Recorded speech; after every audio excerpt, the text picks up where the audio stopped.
en el séptimo, el sacerdocio de Melquisedec. Y entonces entramos del sacerdocio de Melquisedec hasta esos grandes días del sacrificio, separando, dividiendo el sacrificio. Luego, en ese gran capítulo de fe, el capítulo 11 y el capítulo 12, haciendo a un lado todo peso.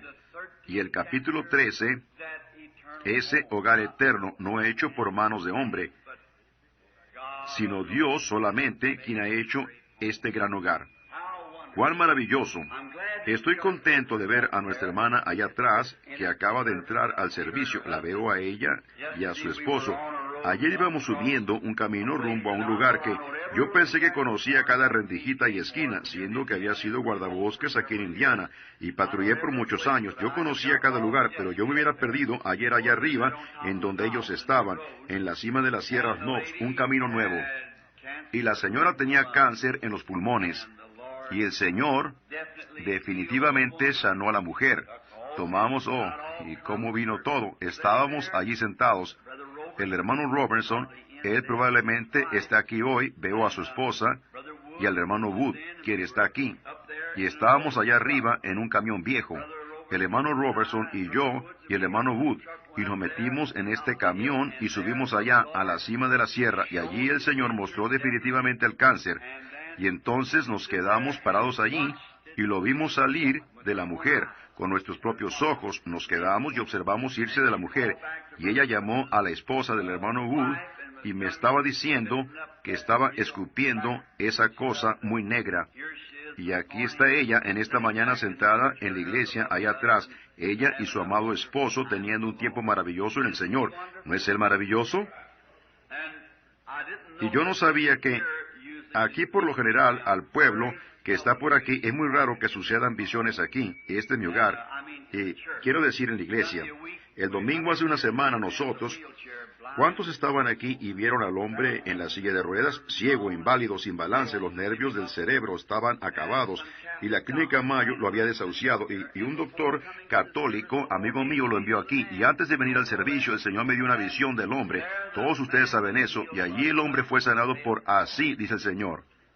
Ven, y luego se levantó, salió caminando, tomó su silla de ruedas, podía ver como usted y yo podemos ver, y salió caminando del edificio empujando su silla, normal.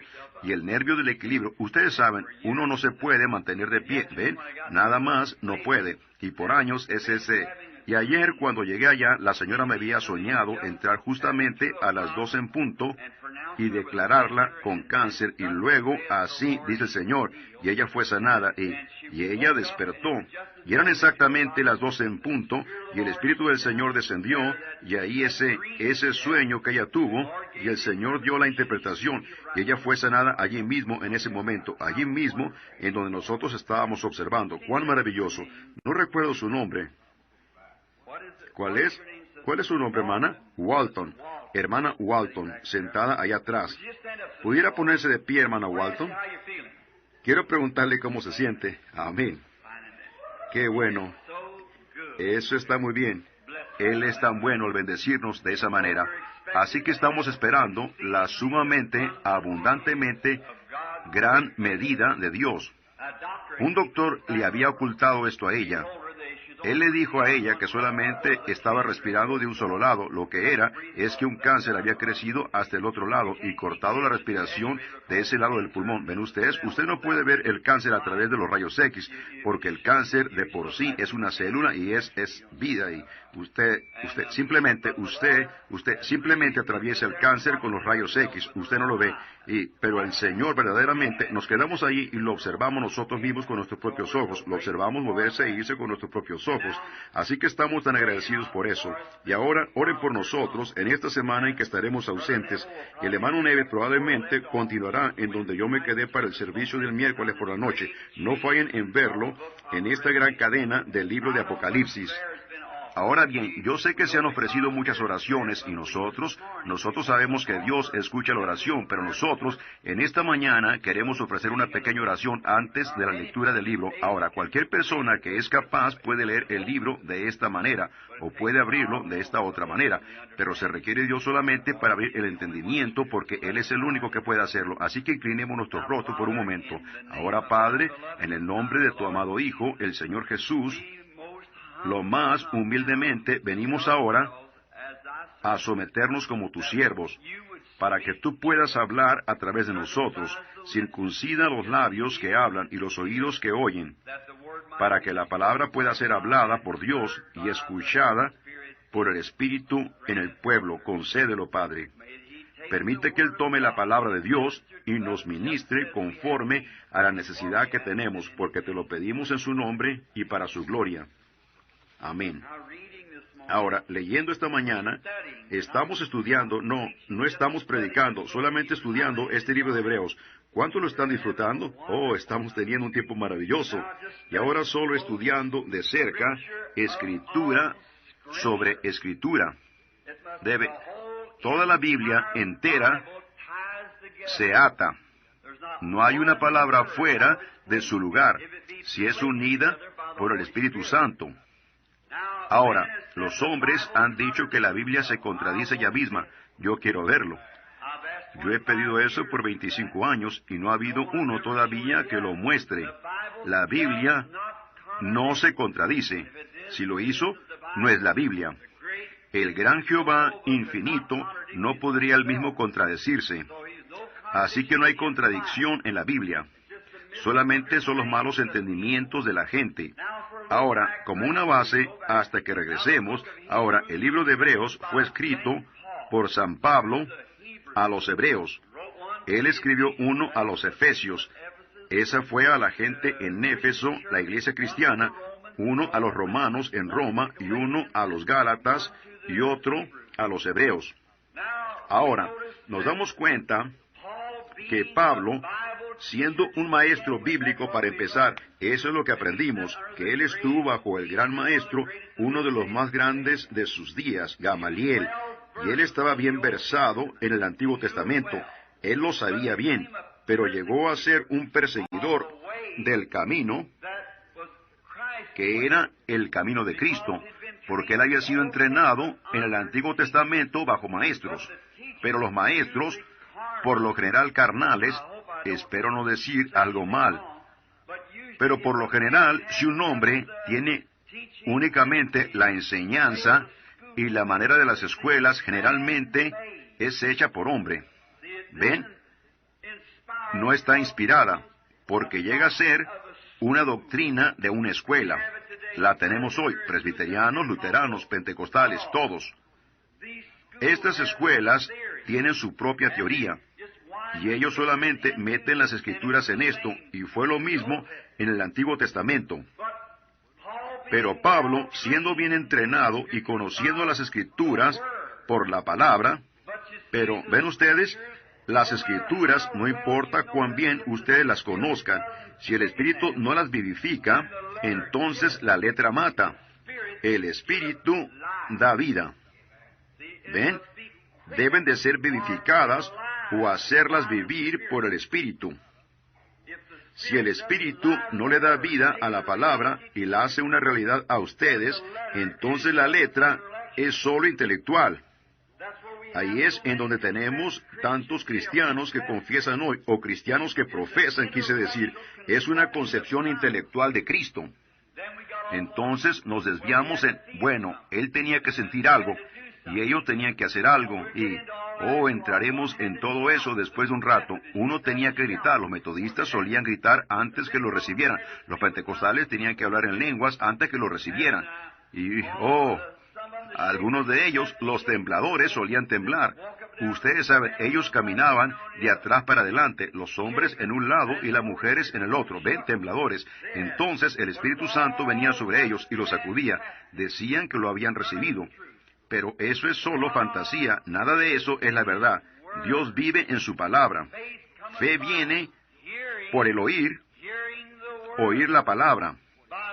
Por fe sois salvos. por medio de la gracia, no por algo, ya sea que usted tiemble o hable en lenguas o lo que suceda, eso no tiene nada que ver con ello, en lo absoluto. Jesús dijo, el que oye mis palabras y cree en el que me envió, tiene vida eterna.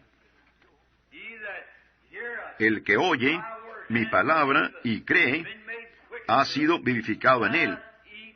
Tiene vida eterna. Allí está. No importa qué cosita haga usted. Ahora, yo no estoy en contra de temblar o hablar en lenguas, o temblar o de gritar. Todo eso está bien, pero esos solamente son atributos. ¿Ven? Yo pudiera darles una manzana de un árbol y ustedes todavía no tendrían el árbol. ¿Ven? Ustedes son los atributos. Mintiendo, robando, bebiendo, fumando, apostando, cometiendo adulterio, eso no es pecado. Esos son los atributos de incredulidad. ¿Ven? Eso es lo que usted hace eso porque usted es un pecador. ¿Ven? Pero primero, usted es un pecador. Eso es lo que lo hace hacer a usted eso, porque usted no cree. Y si usted cree, entonces usted no hace eso. Entonces usted tiene amor, gozo, paz, longanimidad, bondad, mansedumbre, humildad, paciencia. Eso es el fruto del Espíritu Santo. ¿Ve? Así que tenemos cositas, esas pequeñas sensaciones, porque esos hombres se salieron del camino trillado, golpeado de la palabra. Es la palabra. Fe viene por el oír. Así que cuando Dios escogió a Pablo, el hombre escogió a Matías. Cuando ellos echaron suertes, pero él nunca hizo nada. Eso muestra el poder que tiene la iglesia entonces para hacer una elección, para elegir sus diáconos y enviar a sus predicadores a diferentes lugares. Eso es carnal muchas veces. Deje que un hombre vaya a donde Dios lo guíe a ir. Me gusta eso. Si la gente en una conferencia solo dice, bueno, esta es una buena iglesia, este hermano ha edificado una buena iglesia y ellos tienen un favorito y lo envían a esa iglesia, ellos no comprenden que ellos mismos se están matando. ¿Ven? En primer lugar, si ese hombre va allá, él no puede ocupar el lugar de aquel hombre. Y luego ellos únicamente debilitan a la iglesia al tratar de mostrar favor a algún preferido. Siempre ha sido de esa manera. Pero yo creo en la autoridad suprema de la asamblea local. Sí. Que cada iglesia sea soberana, escoja sus pastores, sus diáconos, lo que sea. Y entonces, de esa manera, el hombre allí no tiene obispo por encima de él. El Espíritu Santo quiere hablar algo a esa iglesia. Ellos no tienen que preguntarle a nadie acerca de si ellos pudieran hacer esto o hacer lo otro. Es el individuo en contacto con el Espíritu Santo. Muéstreme por la Biblia que es más grande en la Biblia que un anciano local, en una iglesia local. Correcto. Sí, señor.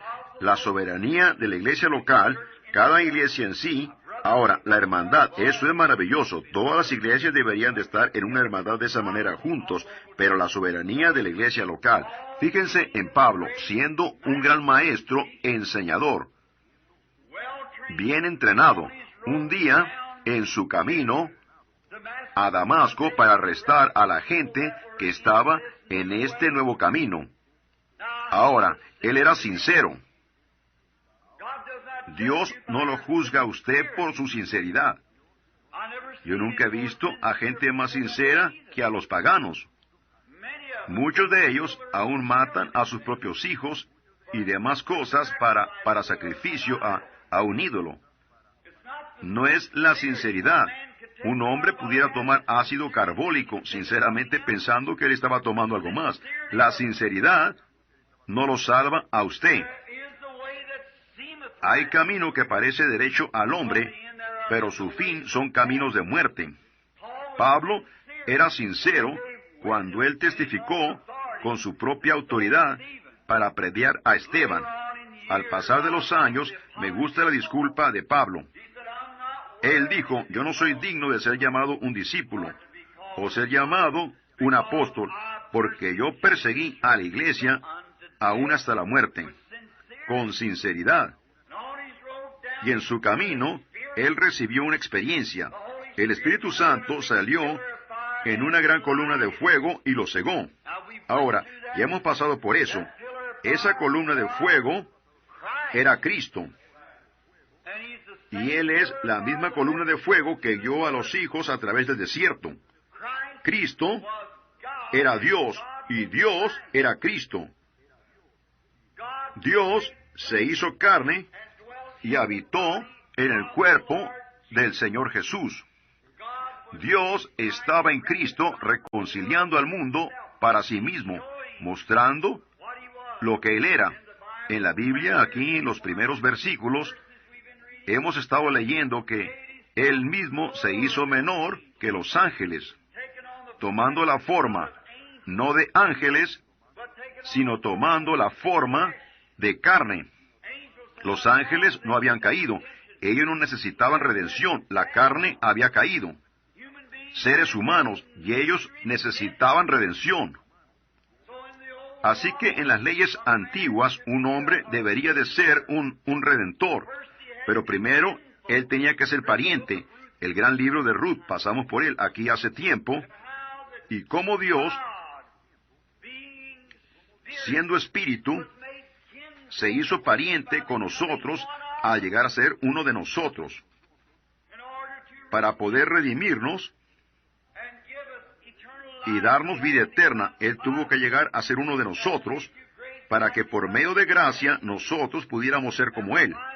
Y nos dimos cuenta que la columna de fuego guió a los hijos de Israel, y cuando fue hecha carne aquí en la tierra, lo escuchamos a Él hablando un día, y reclamó que Él era la columna de fuego. Ellos dijeron, ¿tú dices que eres más grande que nuestro padre Abraham? Él dijo, antes que Abraham fuera, yo soy. ¿Quién era el yo soy? La columna de fuego en la zarza ardiendo. Un memorial perpetuo a través de cada generación.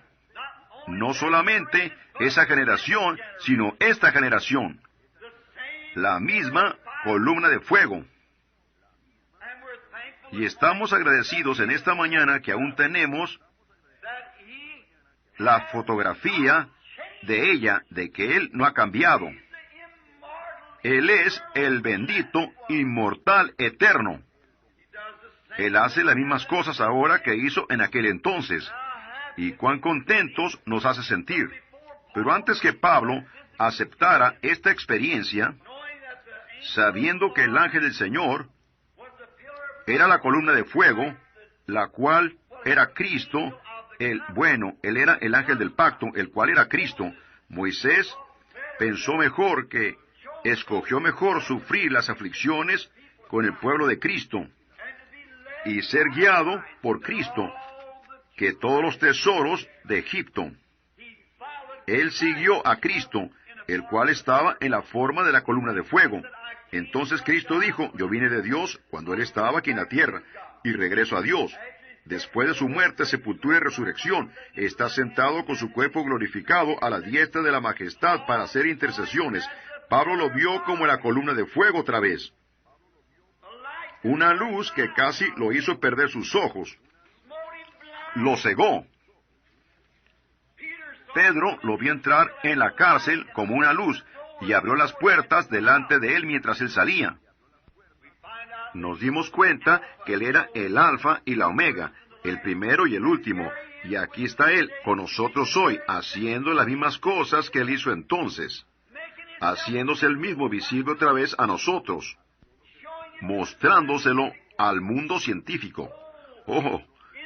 En esta gran hora de oscuridad y caos sobre la tierra, deberíamos de ser la gente más feliz en toda la tierra. Regocijarnos al saber todo el tiempo cuando la gente está toda adoctrinada y todas clases de ismos y cosas en la tierra, y sin embargo, hoy el verdadero Dios viviente, por su palabra y por su evidencia visible, nos muestra que Él está aquí con nosotros, obrando, moviéndose, viviendo, actuando exactamente como Él siempre lo hizo. ¡Qué gente tan privilegiada somos de tener esto! Deberíamos de... La Biblia dice entonces en el capítulo 2 que con más diligencia atendamos a estas cosas. Porque, ¿cómo escaparemos nosotros si descuidamos una salvación tan grande? Ahora bien, venimos a darnos cuenta que antes que Pablo aceptara esta experiencia, ahora estamos repasando.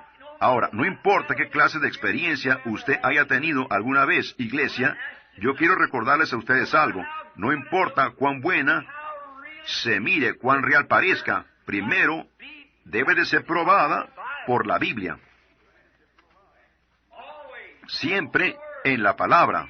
Nunca dejen eso por ninguna clase de experiencia. Y Pablo, antes que él aceptara, él se fue a Arabia. Y allí se quedó por 3 años, probando esta experiencia con la palabra. Y cuando él regresó, él estaba seguro. Nada podía perturbarlo, porque él estaba sólido en la palabra, inmovible. Y aquí es en donde él está regresando ahora para mostrarle a estos hebreos esas grandes cosas de las que se habló en el Antiguo Testamento, que fueron hechas manifiestas en Jesucristo. ¡Qué gloria! Ahora, el domingo pasado, o el miércoles pasado, el hermano Neville aquí, en el capítulo 5, tocó algunos lugares importantes, porque es un capítulo maravilloso. Y lo encontramos a él exponiendo en el capítulo 4, el domingo pasado, el sábado, el guardar el sábado. ¿Están ustedes seguros en esta mañana que ustedes saben lo que es guardar el sábado? Si lo están, digan amén. El sábado es un reposo en el que entramos, no por el día, no por la ley, sino entrando en Cristo, el cual es nuestro sábado. Él es nuestro sábado. Lo revisamos por todo el Antiguo Testamento y mostramos que vendría el tiempo cuando la palabra vendría línea sobre línea, precepto sobre precepto. Y él probó que nosotros entramos en su reposo en el día de Pentecostés, porque esto dará alcanzado reposo. Cesa.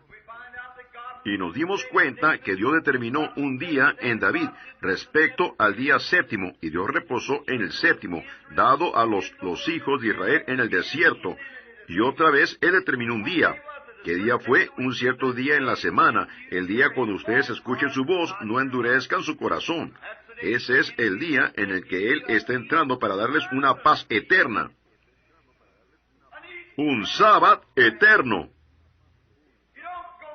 Entonces ustedes no van a la iglesia en domingo para llegar a ser religiosos. Cuando ustedes son nacidos del Espíritu de Dios, ustedes entran en un reposo eterno. No más el guardar el sábado. Ustedes están en el sábado continuamente, para siempre y por la eternidad. Sus obras mundanas han terminado, dice la Biblia, y ustedes han entrado en esta paz bendita. Estos 5 primeros capítulos están posicionando a Jesús como un sumo sacerdote. Dios, en otros tiempos y en diversas maneras, habló a los padres a través de los profetas, pero en estos últimos días, a través de su Hijo Jesús. Primer capítulo, primer versículo. Luego, llegando al final del capítulo 5, lo encontramos a él representado como Melquisedec, quien no tenía principio de días, no fin de su vida, pero un sacerdote para siempre. Piénselo. ¿Quién era este gran hombre? Entraremos en esto como en 2 capítulos más, la vida entera de él. Vamos a estudiar este gran hombre, quien se encontró con Abraham, quien nunca tuvo papá, nunca tuvo mamá. Él nunca tuvo alguna vez principio de vida, ni él nunca tendrá alguna vez fin de vida. Y él se encontró con Abraham, que venía de la derrota de los reyes. Fíjense en esta gran persona. Quien quiera que haya sido, todavía está vivo. No tenía fin de vida. Ese era Cristo, a quien él encontró. Vamos a entrar en un estudio profundo de eso en unos cuantos días. Ahora bien, queremos empezar aquí en el capítulo 5 ahora, solamente para una pequeña base, antes que lleguemos al 6, porque realmente es una cosa sobresaliente. Pongan atención, vamos a empezar como en el versículo 7 de este capítulo. Bueno, empecemos en el versículo 6. Como también dice, en otro lugar, tú eres sacerdote para siempre, según el orden de Melquisedec. Y Cristo, en los días de su carne, ofreciendo ruegos y súplicas con gran clamor y lágrimas, al que le podía librar de la muerte, fue oído a causa de su temor reverente. Y aunque era hijo, por lo que padeció, aprendió la obediencia. Ahora, aquí es a donde yo quiero llegar, al versículo 9.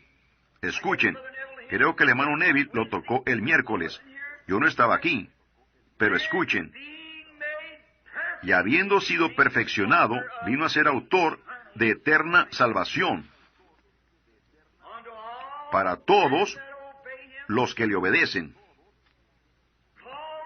Y fue declarado por Dios sumo sacerdote según el orden de Melquisedec. Acerca de esto tenemos mucho que decir. Lo dejaremos allí en eso, porque vamos a volver a Melquisedec en unas cuantas noches. Ahora, vamos a empezar en esto, nuestro estudio regular. Quisiera solamente leer el resto de esto por un momento, el versículo 11. Acerca de esto tenemos mucho que decir, difícil de explicar, por cuanto os habéis hecho tardos para oír, porque debiendo ser ya maestros, después de tanto tiempo, tenéis necesidad de que se os vuelva a enseñar cuáles son los primeros rudimentos de las palabras de Dios, y habéis llegado a ser tales que tenéis necesidad de leche y no de alimento sólido, y todo aquel que participa de la leche es inexperto en la palabra de justicia, porque es niño. Oh, espero que el Espíritu Santo esté metiendo esto en lo profundo de ustedes en estos momentos. Todo aquel que participa de la leche es inexperto en la palabra de justicia, porque es un niño. Si usted le da a un niño alimento sólido, lo mata. Esa es la razón que mucha gente dice, oh, yo no creo eso, y se va, todavía niños. Ellos simplemente no pueden entender, no pueden captar esa verdad. Los mata. Grandes cosas poderosas que la iglesia debería de saber hoy, pero uno no pudiera enseñarlas. Ellos tropiezan sobre eso. No saben qué hacer con eso. Pablo, hablando a este grupo hebreo, aunque eruditos, él les está hablando ahora, eruditos, bien entrenados. Nos daremos cuenta en unos cuantos momentos, muy eruditos, pero al misterio espiritual profundo, la iglesia todavía está ciega a él. Él dijo, cuando ustedes deberían de estar enseñando a otros, ustedes todavía son niños. Oh, yo sé que muchos se levantan y salen y dicen, oh, yo no necesito ir a la iglesia ya más. Alabado sea Dios, el Espíritu Santo ha venido. Él es el Maestro. Cuando ustedes toman esa idea, ustedes están errados. ¿Por qué es que el Espíritu Santo puso maestros en la iglesia si él iba a ser el Maestro? ¿Ven? Hay primero apóstoles, profetas, maestros, evangelistas y pastores. El Espíritu Santo puso maestros en la iglesia para que él pudiera enseñar a través de ese maestro. Y si no es de acuerdo a la palabra, y Dios no lo confirma, entonces esa no es la clase correcta de enseñanza. Debe compararse con toda la Biblia y ser tan viva hoy como era entonces. Ahí está la mera cosa hecha manifiesta. Ahora fíjense. Pero el alimento sólido es para los que han alcanzado madurez, para los que por el uso tienen los sentidos ejercitados en el discernimiento del bien y del mal. Saben lo que es bien y lo que es mal por el discernimiento. Ahora fíjense, empezando ahora en nuestra lección, este gran fundamento. Vamos al versículo 1. Por tanto, dejando ya los rudimentos de la doctrina de Cristo. ¿Qué está diciendo él? Todos estos 5 primeros capítulos han sido basados en Cristo, para demostrar quién era Él. Ahora bien, nosotros estamos dejando estos rudimentos de las doctrinas de Cristo. ¿Qué nos dimos cuenta que Él es? Nos dimos cuenta que Él es el gran Jehová, Dios, hecho manifiesto en carne. Nos dimos cuenta que Él no es un profeta, sino la plenitud de la deidad corporalmente. Él era Jehová, hecho carne. Y el cuerpo, Jesús, solamente lo tabernaculizó. Dios morando en un hombre. Dios siendo reconciliado con el hombre a través de un hombre, a través de un nacimiento virginal de su propio Hijo, y Jehová, el Espíritu, moró en él. Ahora bien, ¿cuántos recuerdan la enseñanza acerca de la deidad? Cómo regresamos y encontramos a Dios como el gran arco iris con todos los diferentes espíritus, como era, y luego el Logo salió de Dios, lo cual llegó a ser la teofanía, y esa era en la forma de un hombre, y Moisés la vio pasar en la hendidura de la roca, y luego esa teofanía se hizo absolutamente carne humana. Cristo. Y nos damos cuenta que nosotros, a través de su gracia, tenemos vida eterna.